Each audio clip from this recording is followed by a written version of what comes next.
How is everybody doing? And welcome back for another Strength Chat episode. Today I've got a very special guest for you. He's been on the podcast twice before. Nutritionist, personal trainer. Some may say a living legend, but you know I'm not one of those. Today I'm joined by the one and only Connor Clennan. How are you doing? Thank you, mate. Bless you. Well, actually, no, I'm not that great, am I? Generally all right, but we're in isolation in the house. We've been struck down by COVID, so but I'm hanging on in there. That's it. Everyone needs to like this and share this a lot more because you know he's fighting through COVID to do this. Absolute martyr, yeah. So obviously, been a while since you were on before. I know we've seen each other in the meantime. But what's been happening in your world? What's been going on with you? So work-wise, the last time we did a podcast was right at the start of the first lockdown, I think, wasn't it? Because I remember doing it sat on the old plyo box in my garage gym at the old house. We've since moved. Then the last time we saw each other was at the rugby tournament, and I think I was just kind of transitioning work-wise from adapting to doing loads of online stuff, and then moving back. I've now got a little studio set up, and kind of just getting used to being back face to face with people as well, and loving it again, which was brilliant. And I think that's something that you said as well. It kind of like reminded you that you do love working with people, but also learning how to do it again, and then coming out of it, this is pretty good to say it's unscripted, but coming out of that phase, it definitely, I don't know about you, but I picked up on there's definitely a heightened anxiety. There was a heightened awareness of health being more than just abs and six packs and biceps and whatever else. It was a lot of my clients now want more from their training. They want it to serve them, which is great because that's something I've tried to harp on about for a long time now, and people go, I just want to look good for my holiday. But I think there is more of that, which gives us a nice little segue onto the next. Who's planned that?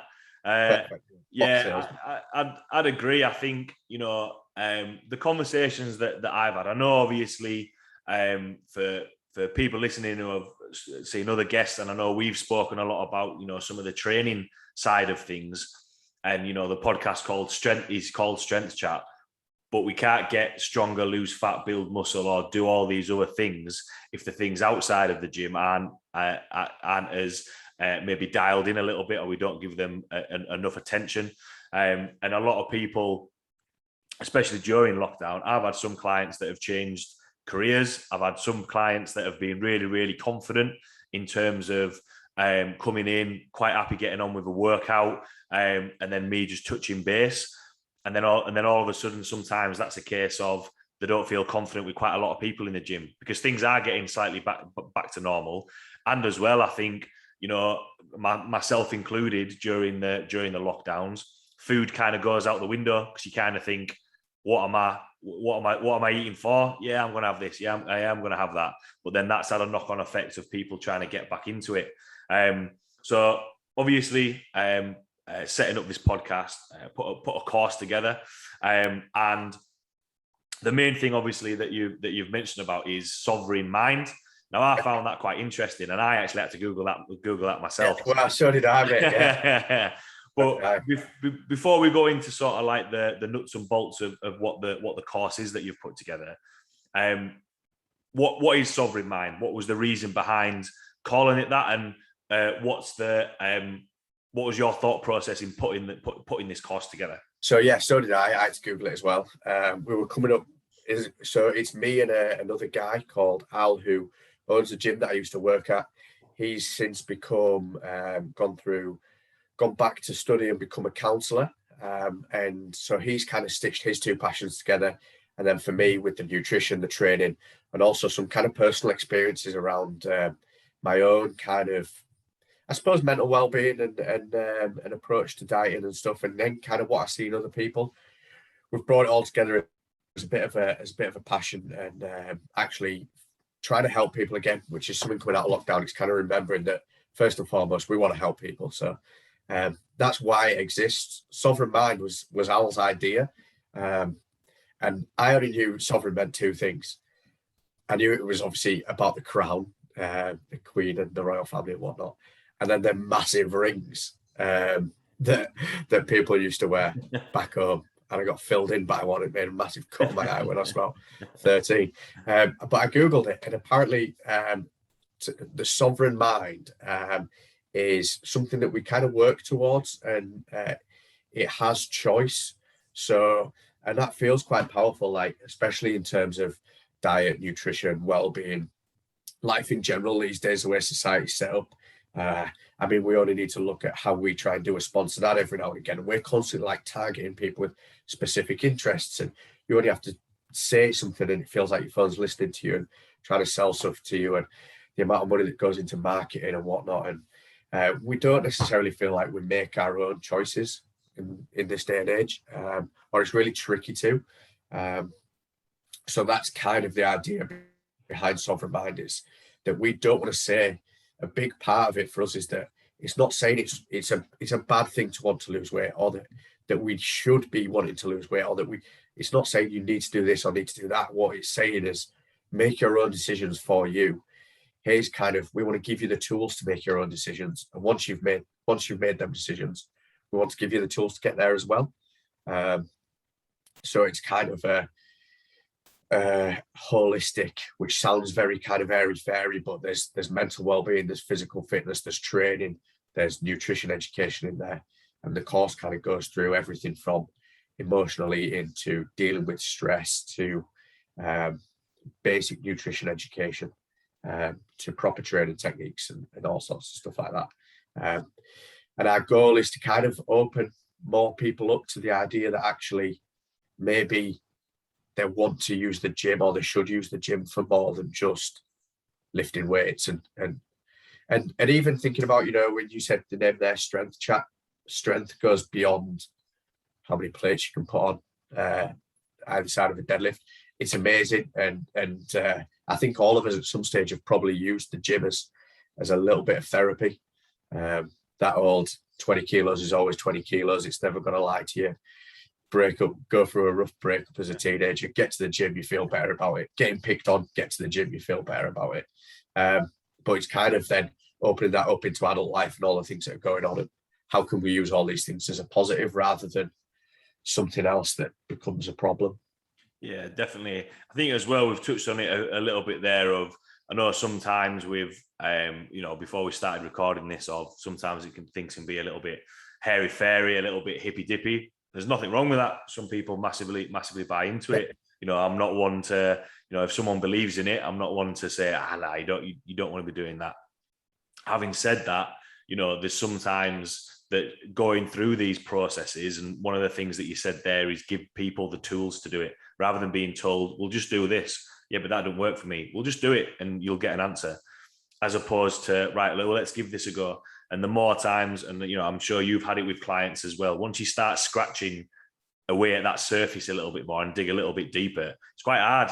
And you kind of see things that you think, all right, well, I didn't think about it that a little bit more. And as well, I think that's where, you know, for maybe on the coaching side of things, for any coaches listening, that's where you offer value to clients in terms of, like, the biggest thing was, and I'm literally thinking about it just because it happened on Tuesday. There was a woman who was coming to the gym. She's 57, never been in a gym before. And she grabbed the 10 kilo dumbbell to do a deadlift. And I said, that looks a little bit easy. Why don't we try a 20 kilo dumbbell? To her, that was like, oh my God, I felt like she was going to leave the gym and fight lions. Like, you know, but that's the thing. It's one of those things of, you know, that to her increased their confidence. Whereas on the flip side of that, in that same day, I then had a powerlifter come in who's lifting 200 plus kilos. The first time he did it, he dropped it. The second time, he held it for about 3 or 4 seconds at the top. So that gave him confidence. You know, if you can lift that weight and hold it at the top, that's quite like, you know, when we're talking about getting to the gym, lift as many plates as we can, you know, as a strength geek, if you like, lifting the deadlift's the purest form of strength. So to then hold it at the top is awesome. But I think there's a little bit more to it. So A couple of things that you said there, obviously, the biggest thing is obviously helping people and setting up this podcast. The goal is to at least take something out of every episode. With the reason behind it, what do you think, or the reason behind it as well, is the biggest struggles that you find that people have that is currently missing, that you find that, because it's like with anything, clients come in and you kind of see a trend of the same things. Well, I was really tired, I was stressed, I fell out with my missus or my fella, I feel anxious about this, and then 9 times out of 10 it leads to gravitating towards food, and then ultimately not feeling good about themselves. So what do you think is missing at the minute, and how is the Sovereign Mind going to fill that gap, if you like, to help people? Yeah, genuinely, I think, and it sounds like it's set up, but genuinely, I think it's an understanding that that's what's going on. So, and I was going to say there, like, or trying to give people something to take away, and I was going to be like how counting calories can become a problem, this, that, and the other. But just from what you said there, what is missing in that cycle is just that moment of mindfulness and going, or that moment just checking yourself and going, I've just fallen out with the missus, or my boss has been a dick to me today, I've had the worst day of ever. Coming home, like I'm sure you have as well, I've got a lot of kind of high flying clients who are under a lot of pressure, and they come home and they have at least an alcoholic, let's face it, probably a few, drink every single night without fail. And they struggle to not, because it's just become a coping mechanism. And it's that using it, like whether it's food, whether it's alcohol, we do it probably unconsciously, or in most cases unconsciously, because we want to make ourselves feel good. We want to just forget about the negative situation that we're in. And we think probably from something that's happened, like when you're younger and it's a treat, or you have something nice, and that kind of like, oh, stop crying, have some chocolate. And so we still do it to ourselves as adults. And we kind of want to make the situation better. But what we don't do is go, is this actually going to stop my boss being a dick? Is this actually going to get any of this work done that I need to do? Is this actually going to make somebody come and apologize to me, or make me go and apologize to them? Probably not. What is it going to do? It's going to make me feel tired. I'm not going to sleep as well. I'm going to be pretty hungover in the morning. It's shed loads of calories more than I want. It's not in line with my goals at the moment, which actually moving further away from them is going to make me even more stressed out. And then I'm probably going to repeat the same negative cycle again. But because there's not that moment there where you just go to grab the thing, we almost do it mindlessly. Like, we don't give ourselves that chance. We just seek it. We want that quick gratification, that instant gratification. And then, like I spoke about before, you've got all the marketing and stuff, like look at McDonald's, and even the jingle's like happy, isn't it? And it's got a smiley face, or any junk food, it's always about being happy or cheering you up or whatever. So we think, right, let's have it. But what we don't do is just before we're about to put it in our mouth, go, is this actually going to help or not? And for a lot of us, I think we probably don't appreciate that that's what's going on. We don't appreciate that those things have led us to that point. And even to the point where it's about, even when things are good, with positive emotions, not you, like, how often do we go, oh, let's celebrate, grab a bottle of, depends how rich you are, champagne / can of cider. Or like, oh, birthday cake, oh, let's go out for a nice meal tonight, we deserve it. And how often do we have those positive emotions and associate them with food? So then it's really difficult to stop ourselves associating the negative ones with food as well. Absolutely. I think, anytime there's a celebration or anything, a lot of things are surrounded by food. Probably the biggest one, Christmas coming up. What happens at Christmas? You have a Christmas dinner. But then equally, that's not to say that at Christmas dinner you don't have to have those things. It's a little bit like, I remember I had a check-in with a guy over Easter. I'm not going to have any Easter eggs. So I basically moved my camera around, and I had 3 Easter eggs. I had one off my mum, I had one off me girlfriend, and then I had one off my girlfriend's mum as well. So I had Brilliant. 3. So you've got your feet well under it. Yeah, definitely. And I ate them. All right, I didn't eat them all in one day. Probably could have done, but it's one of those things of it's not the end of the world. Whereas actually, like, everyone knows that having a KFC and McDonald's, like what you've said, isn't going to make them feel good. Like, how many times have people had a drink, gone to McDonald's, and then felt not very good the next day?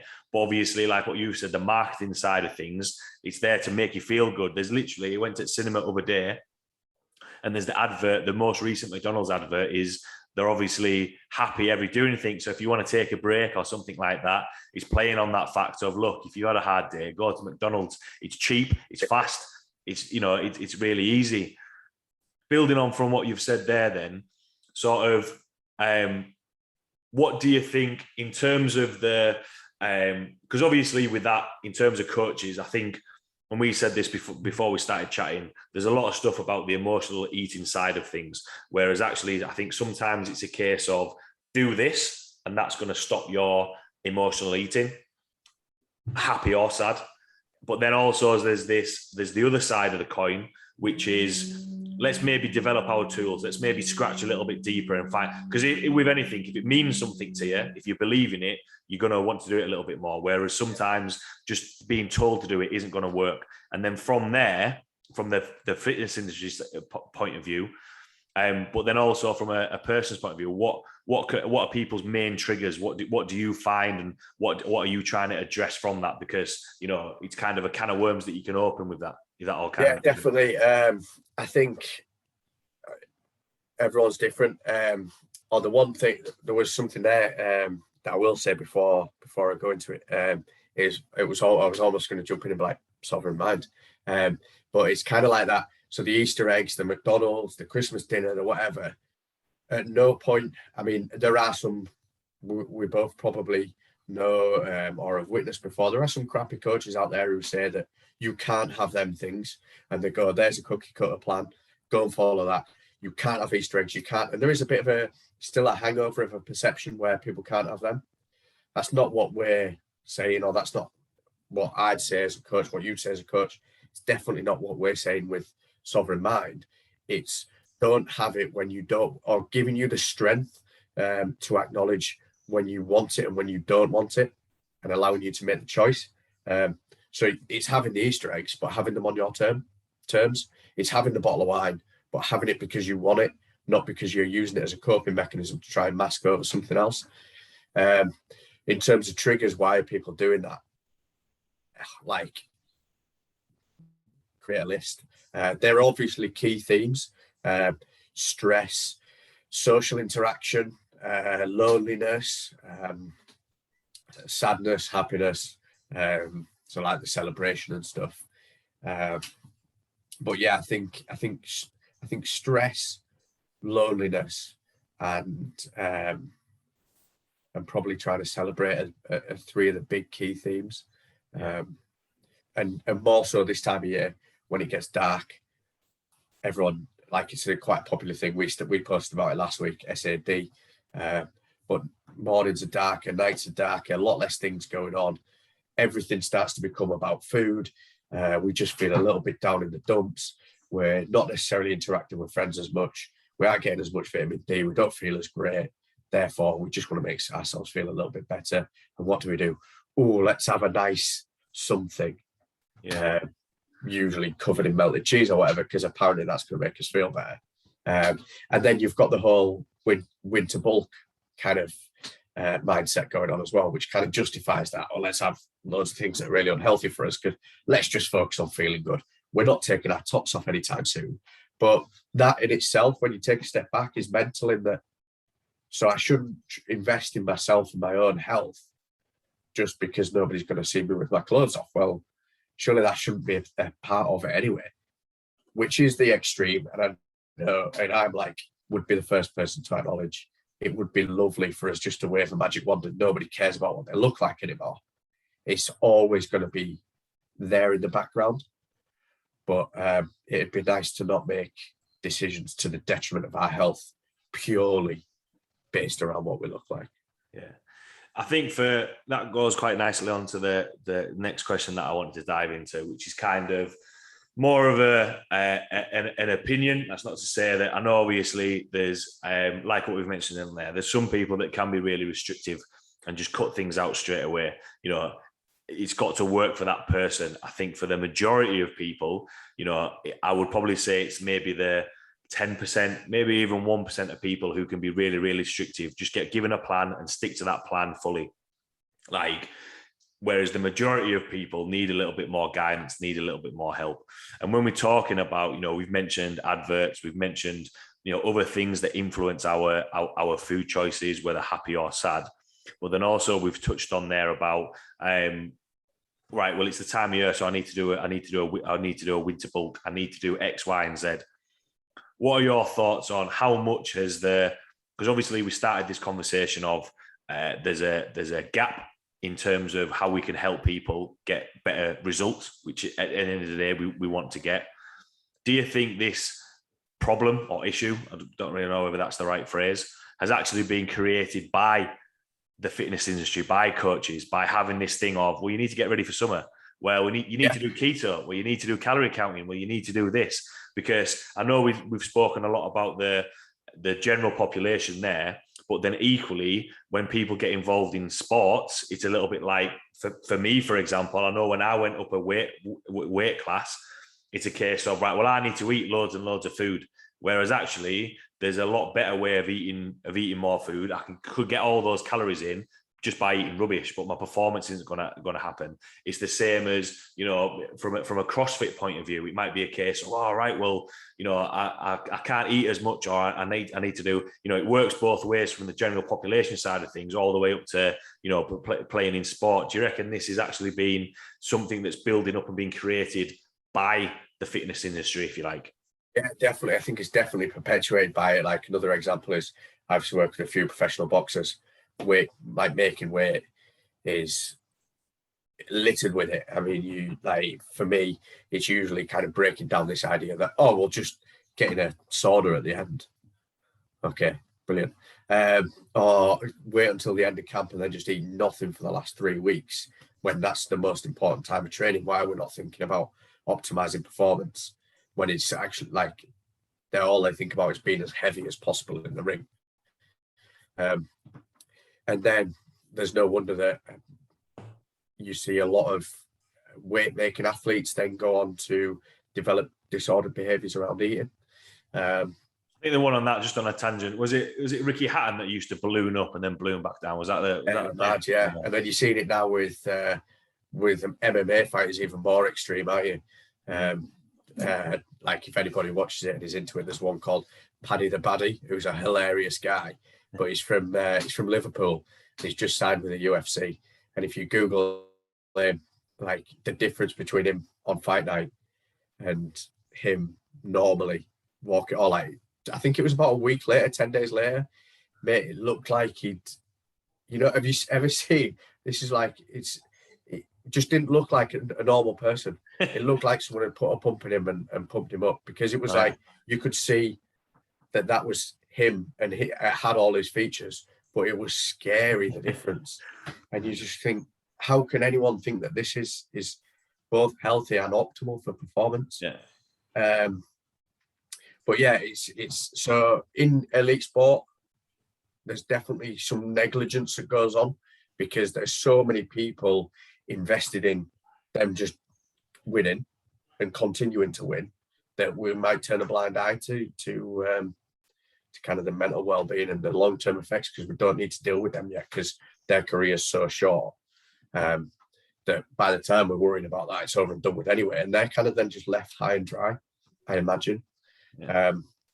But then it definitely filters down, and it's perpetuated by the fitness industry. Yeah, like you say, 6-week shreds. I mean, our course is going to be, at least, we're still kind of umming and ahhing, because we're worried that there's going to be some resistance to doing it for so long, but it's going to be at least 6 months, because how can anybody learn enough to look after themselves in 6 weeks?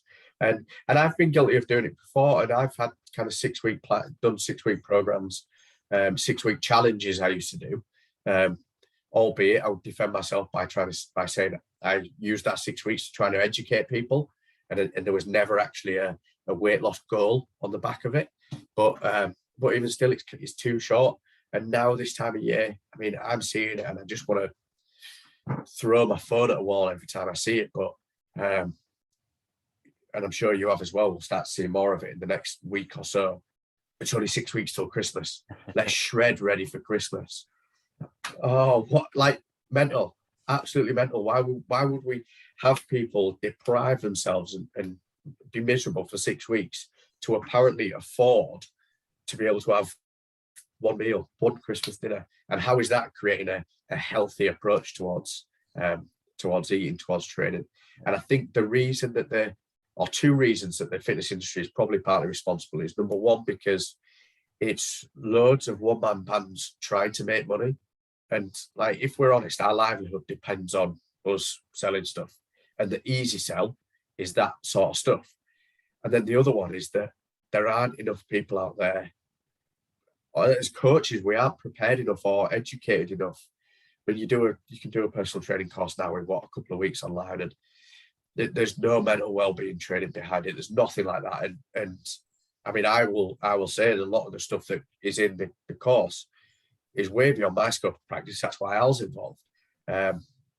But we kind of like just go out there and talk about weight loss, talk about fat loss, talk about results without worrying about that other thing.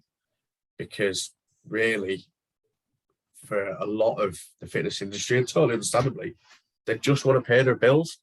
And there's no kind of money in the other bit. So that's where the whole come full circle, being reminded that actually we're trying to help people, was a massive thing for me, and go, right, how can we better help people?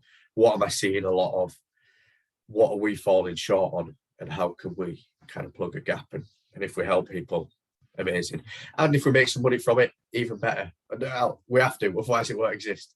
Absolutely. So, is that thing, like, you know, saying there, is that problem actually created by the fitness industry? And it is one of those things of, you can't get away from it, as because what I find interesting is, we talk about social media is like the thing that controls everything. You know, everything's been on. It's a little bit like, I can't remember, it's an episode of Black Mirror where if you only have a certain amount of likes, you can only do certain things. And it is that thing of, you know, right, well, actually, you know, a picture of a bloke with his top off, you know, and then the post is actually about, I don't know, chips or something like that. Like, it has no relevance. The information doesn't match up with the photograph. The photograph is what gets the attention.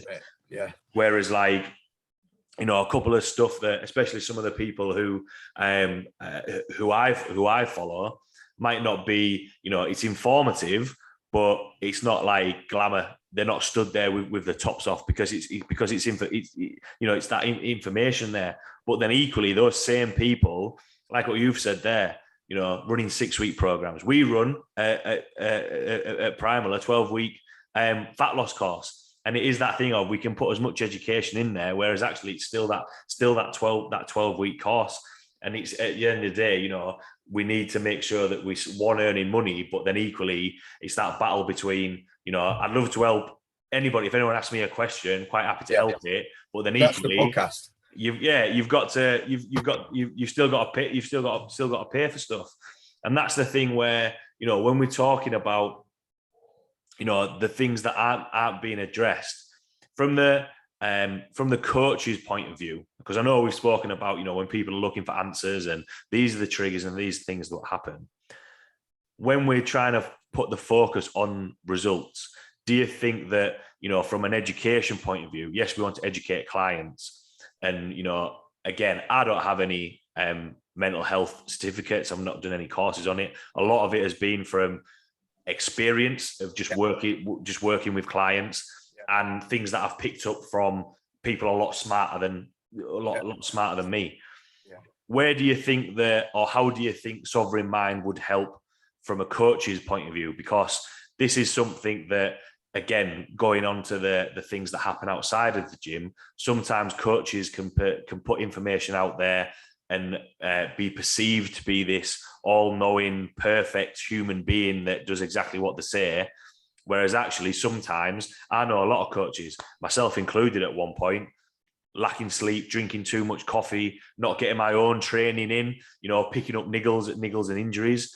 How do you think this can help coaches, give them a little bit more, I don't know what the word is, maybe value to help their clients as well? Yeah, definitely. Well, I think coaches it's like they win twice, and that's why I'm like you. Most of this, yes, and that is another thing that we could probably talk about for ages is certifications, as if like as soon as you get a piece of paper, you're now this brand new person with all this stuff that you can now have an authority on it. And for us as PTs, as soon as you say, I do pre and postnatal, or I work with elderly, or I do this, all of a sudden you start getting clients like that, don't you? Because they see you as the person with the certificate. When do you actually do the learning? It's like a driving test when you're working with them. So you get the piece of paper to be able to get the clients. But once you get the clients and work with people, that's when you learn. Or like you say, off people who've got the experience, and you try and soak a little bit up. And I think that's what makes a good coach, not necessarily the certificate. But with Sovereign Mind, I think it's we want to make it one of those things where coaches can use it, and they might, if to be fair, like a lot of it, I'm going through it and I'm talking Al's head off as we start putting the content together. Because I'm like, God, yeah, I remember when I used to do that. I remember that. So what should I have done here? And if I see somebody like that, what should I say? What kind of things? How far can I take it? And before then, obviously, you've got to refer out stuff. But I think a lot of it is just awareness.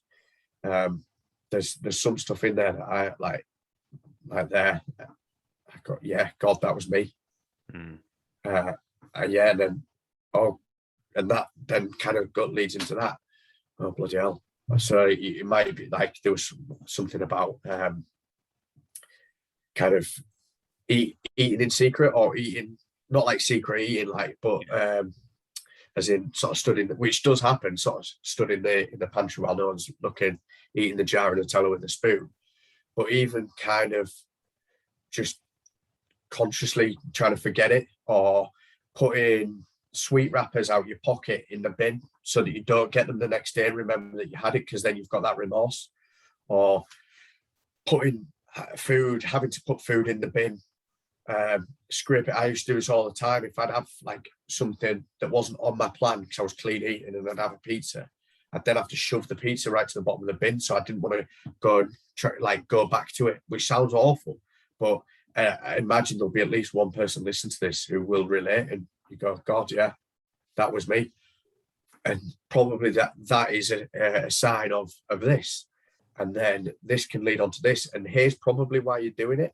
So we can change it by this. And then I was going, like, yeah, that was me all over. And that is actually what it was. Oh, and yeah.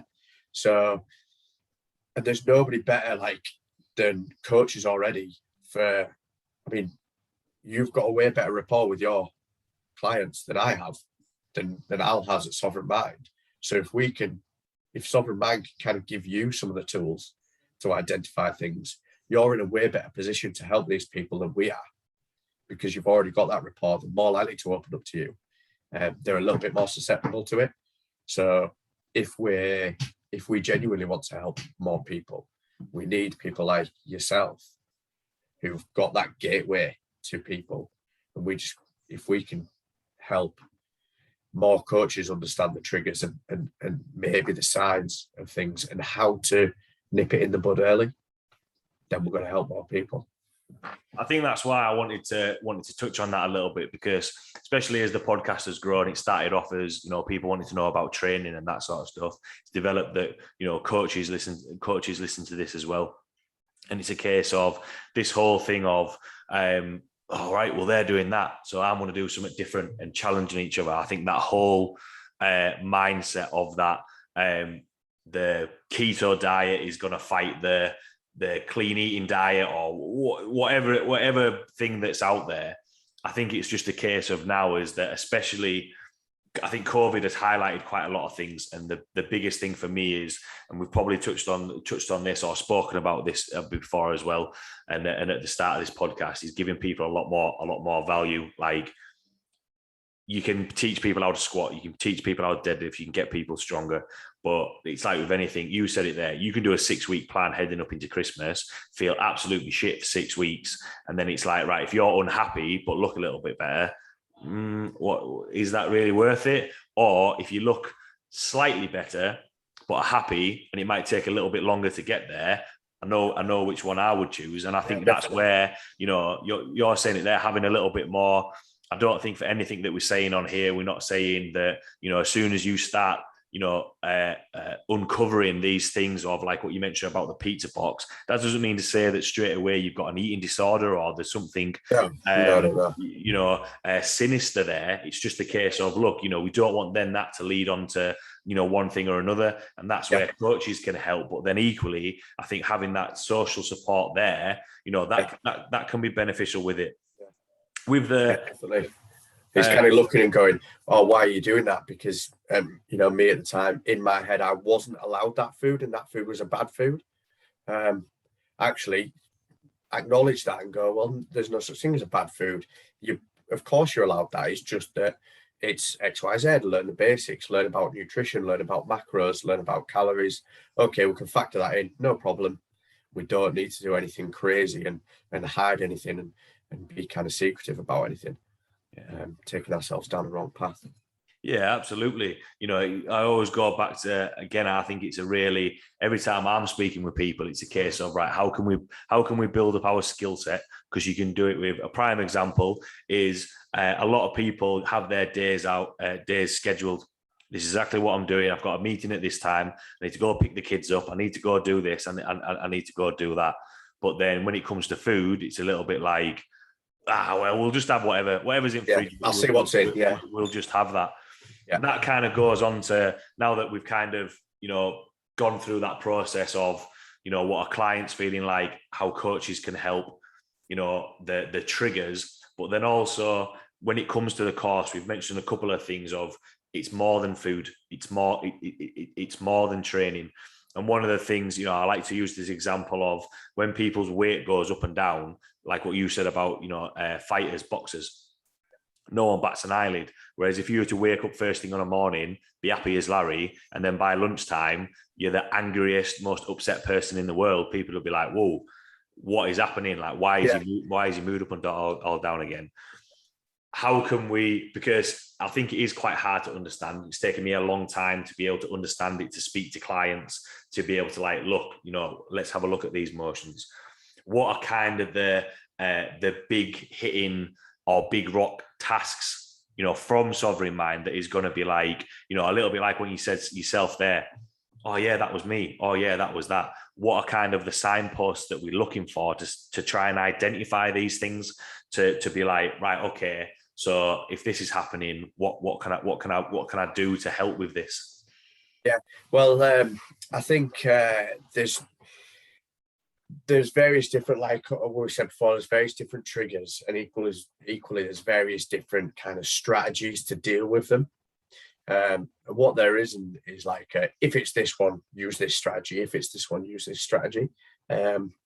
It's kind of find one that's right for you. As with training, as with nutrition, it's the same. It's no surprise. But to be honest, I'm learning a lot of it as we go along. But it's kind of looking at that particular person's case. That's why we're calling it like building up a toolbox. And it might change on an individual from time to time, but it might be something like accountability. It might be something like journaling. Literally the other night, write down how you feel, whether you kind of had any cravings. A lot of my coaching now, my online coaching particularly, is centered around just daily, have a Google Sheets file between me and the client and just daily reporting. They fill out a bit of a table and there's a few things to report on: how they slept, how they feel, what their mood is, how much did they drink. And we've got a few kind of non-negotiable behaviors. And then I'll kind of comment and ask a couple of questions.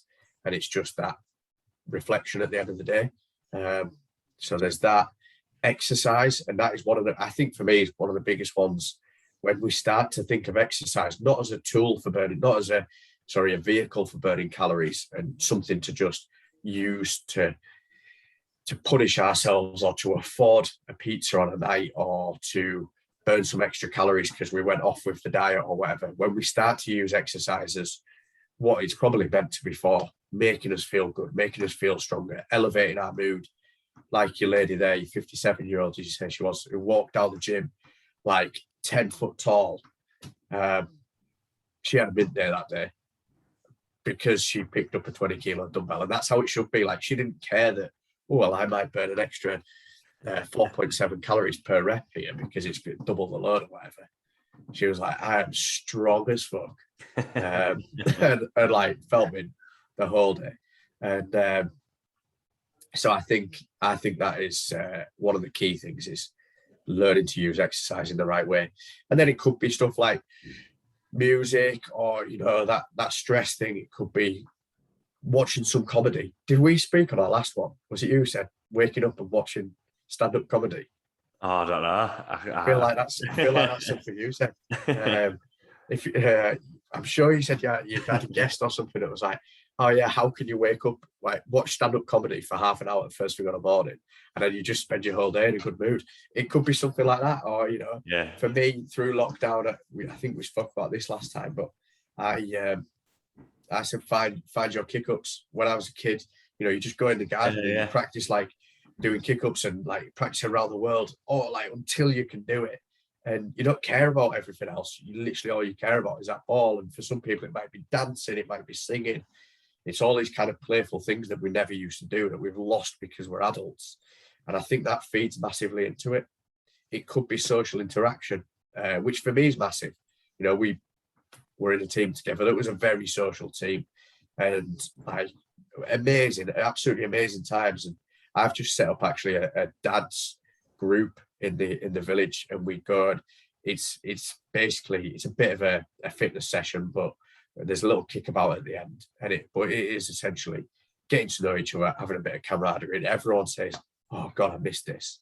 Because apparently as soon as you get to a certain age, you've got kids, you've got a job with a lot of pressure, you're not allowed the social interaction anymore, and that could be it. That could be why you're feeling lonely. That could be why you're reaching for food to try and make yourself feel better, and it's not working, and then you gain weight and you feel like a shadow of your former self because you try to tell your kids or anyone that'll listen that you used to be really good at rugby, but nobody believes you because you don't look like an athlete anymore. And you go, I swear I was.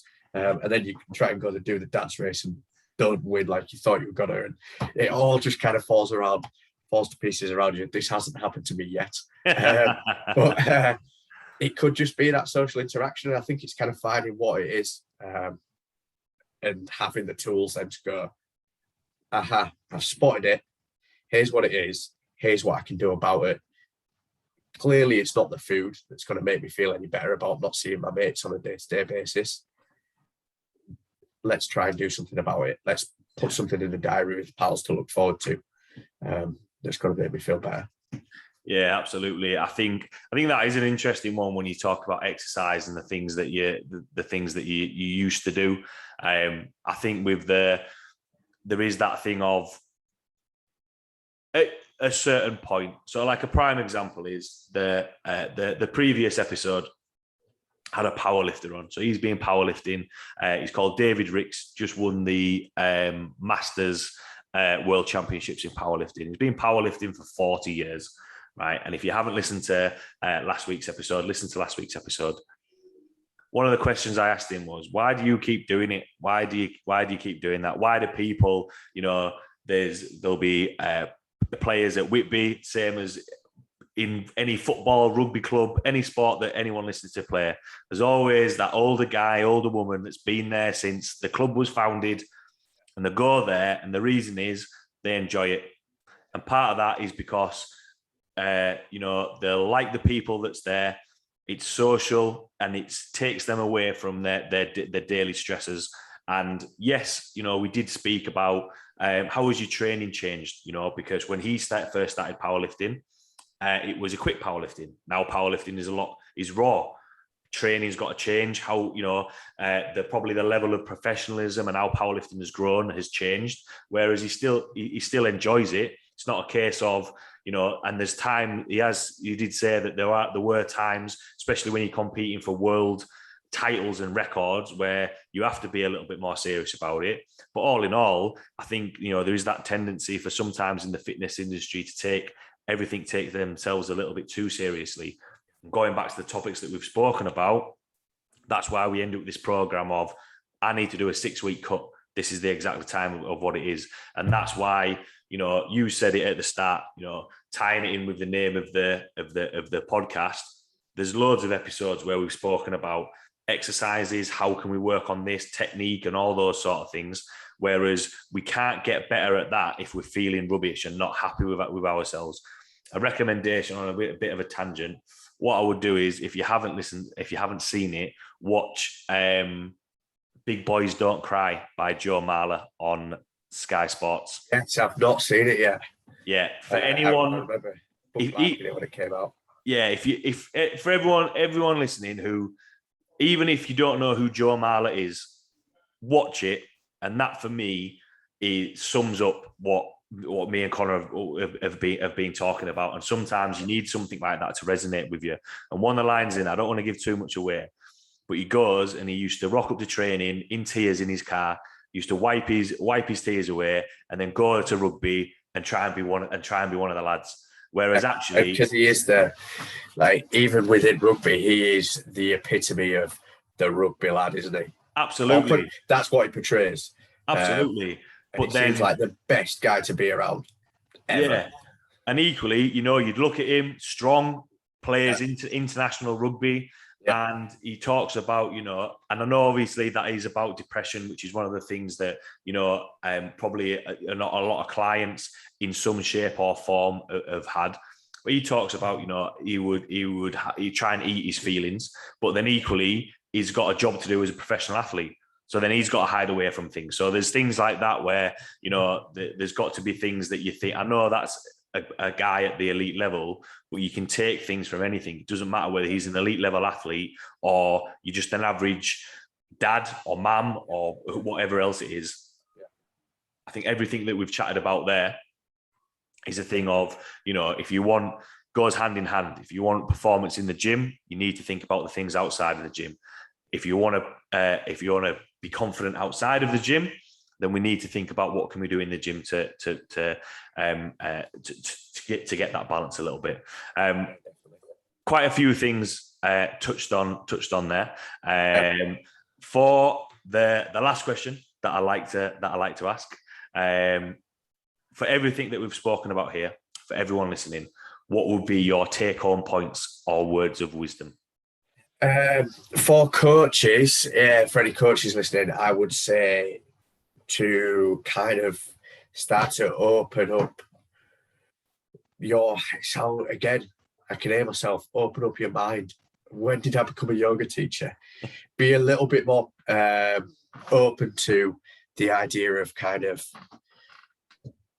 your responsibility or the role that you can play with your clients and looking for these things, and I think it's going to more and more become part of coaching. So the more proactive coaches can be with arming themselves with a little bit of experience or education around the psychology side of nutrition, of training and daily stresses, then the more successful they'll be. For people, I think probably actually something that you've said there is that this isn't about trying to put a label on anything or trying to make people think, well, what if I've got an eating disorder and I didn't know it? It's that maybe it's just that we've been looking at things the wrong way. Maybe it's just that, do I really want this? Or is it just someone else taking the steering wheel for me?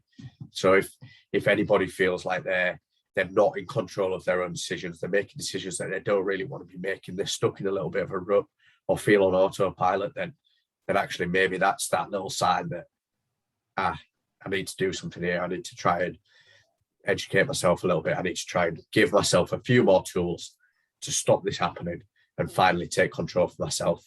And and whether that looks like weight loss, whether that looks like training more, or whether that just looks like being happier. And I guess it's a really nice way to end. And a point I was going to say before, you said about whether you lose loads of weight and feel like shit, or lose a little bit, or look mint but feel shit, or look decent and feel great. You know which one you'd rather.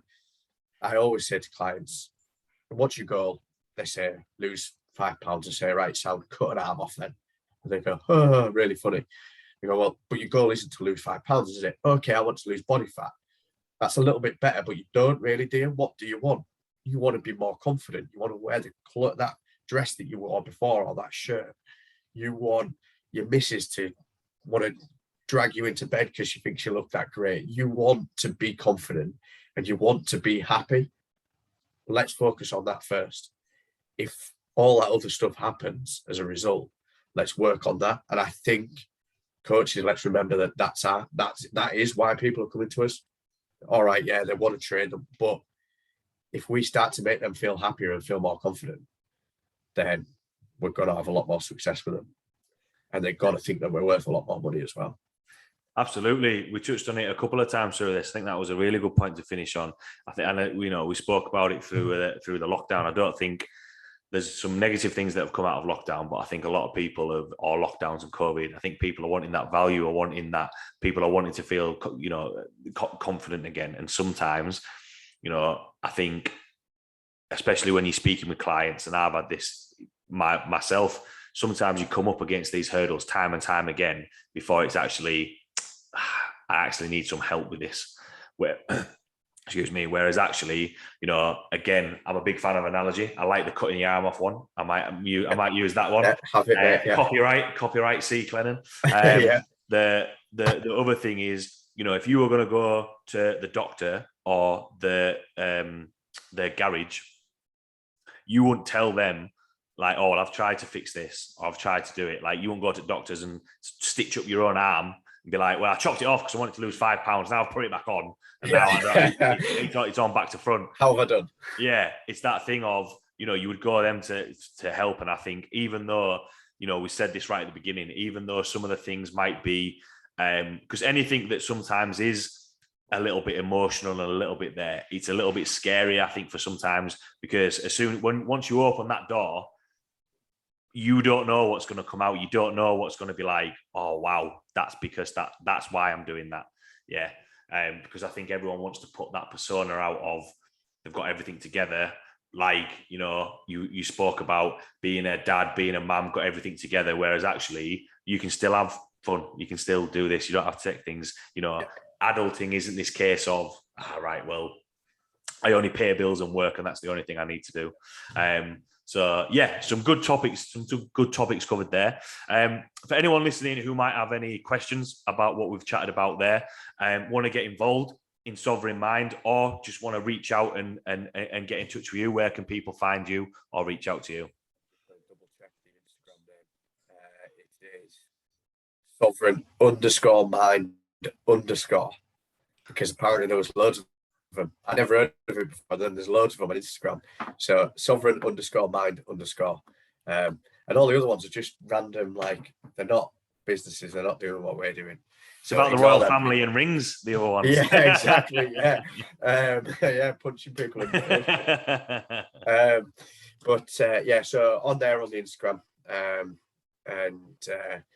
We have, can I say about the workshop? Yeah, definitely. Go for it. We have on the Instagram, there's a little link in there, because we've just finished and put up a free little taster workshop around emotional eating and stress eating. So if anything kind of has struck a chord, or you think, oh, maybe I should check that out, that is totally free. Just that's kind of like a little tip of the iceberg thing to go, here's the kind of stuff that we're going to be putting out. Free little workshop there to get people to try and open a bit of conversation, really. Awesome. For everyone listening, I think the topics that we've covered there, I know, like I said before, spoken about training before, spoken about other things, but I think this is, I think in this key area that we've mentioned, you get this bit, maybe not nailed, but you focus on this a little bit. And that kind of, I know we've mentioned about opening the door and thinking about what's going on, but equally you open this door to success, and ultimately, feeling good about yourself. That's only going to pay dividends in the gym, whether you're a powerlifter, a boxer, jiu-jitsu, whatever it is. I think there's going to be some benefit there. Got to be a reason, hasn't it, that people keep doing 6-week plan, wait, do a 6-week plan, do keto, don't do anything, do paleo. There's something missing, like you say. I think this side of it has got to be it. Yeah, absolutely. Thanks a lot for taking the time to jump on. Every time you speak, I think, and I didn't think about that. So thanks a lot for taking the time to jump on. Thanks a lot to everyone listening, and I will see you all next week. Thank you very much, mate.